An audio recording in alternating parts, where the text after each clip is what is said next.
Hello, this is Anna Imagination with the Healing Garden. Thank you for joining me on Shifting Perspectives. Today is the question we ask: why do I keep attracting bad partners? I love this question. The reason why we keep attracting bad partners is because we are subconsciously wired to look for them. We are subconsciously putting out little signals like little beacons, radio waves going beep, beep, beep. I am here. I am looking for a narcissist. I am here. And we are subconsciously looking for codependency. That is why. And likewise, this is my favorite part. The people who are toxic are also sending out beacons going, I'm looking for someone who needs somebody to basically be bad for them. Literally. They are looking for people who will enable them. They are looking for people who are willing to serve them. They are looking for people who are wanting to be a doormat, literally. And what ends up happening is these two beacons, basically subconscious beacons, basically line up and attract each other. And our subconscious minds do all the talking. It's 100% navigated, controlled, and operated by the subconscious mind. So when subconscious mind A comes in contact with subconscious mind B, what ends up happening is this. This is my favorite part. Our brains are wired at infancy, childhood, early childhood, the formative years, to basically dump a lot of nostalgia and happy hormone whenever we are reminded of something that makes us happy. And our subconscious mind is wired to be happy when we find love. But we think love is codependency, narcissism, abuse. It's our comfort zone. It is our familiarity. So what ends up happening is our subconscious mind puts out this gorgeous little beacon that basically says, I am looking for X. And X in this case is toxic love. Meanwhile, the other half that you're looking for is looking for a beacon that says, I am looking to be needed. I am looking for somebody to enable my behavior. And basically, the person who is the empath, the person who is the servant in this role or the sub in this role, has a chemical associated with, if I'm visible, if I'm needed, that means love.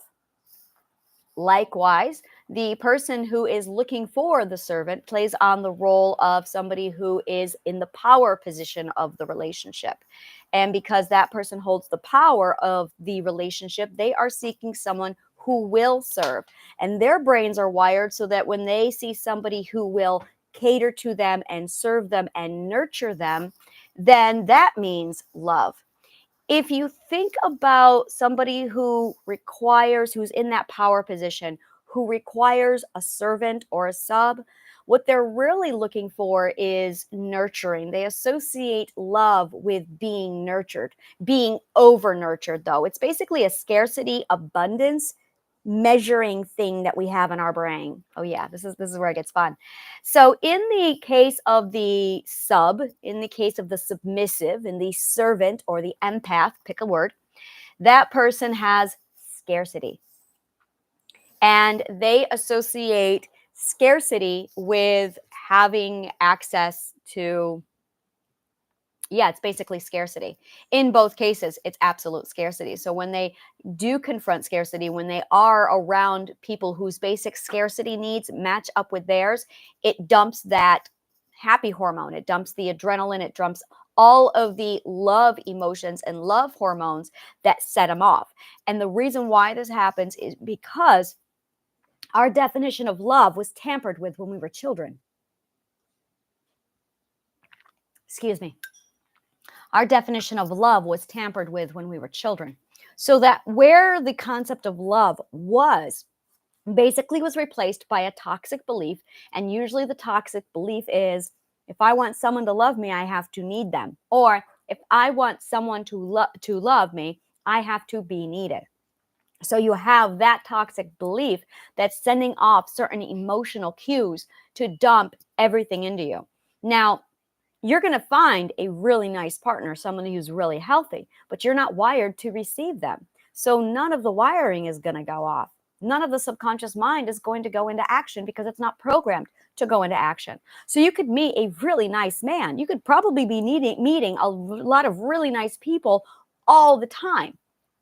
But because your subconscious mind is not conditioned to respond romantically to those people, nothing's going to happen.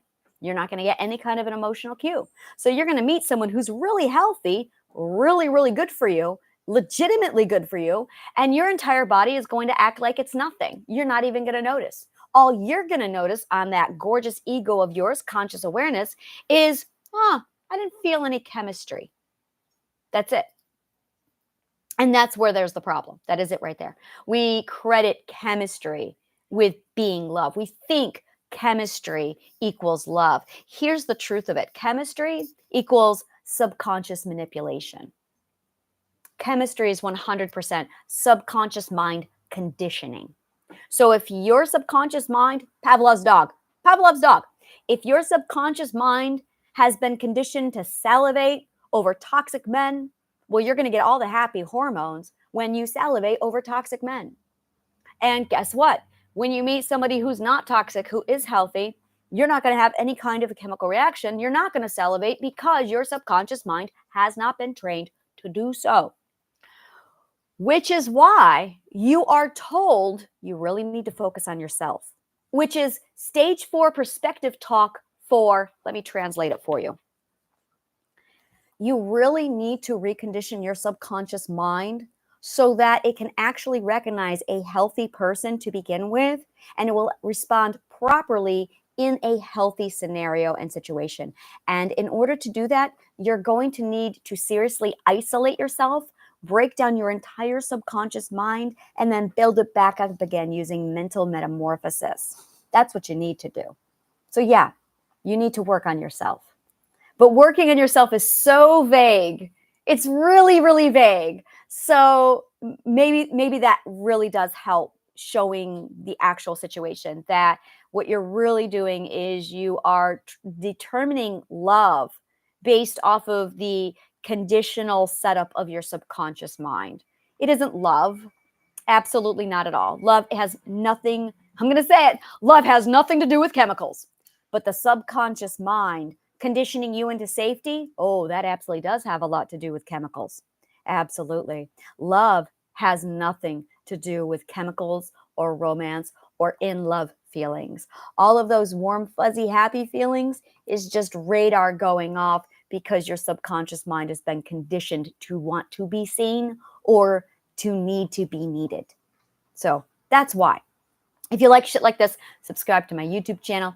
If you want even more shit like this, subscribe to my newsletter. And if you want a structured, detailed, organized, compacted class that condenses all of this shit for actual purposes, take a look down below and you'll just take a look at my masterclasses. The link is below. Thank you so much. And may the kindest of words always find you.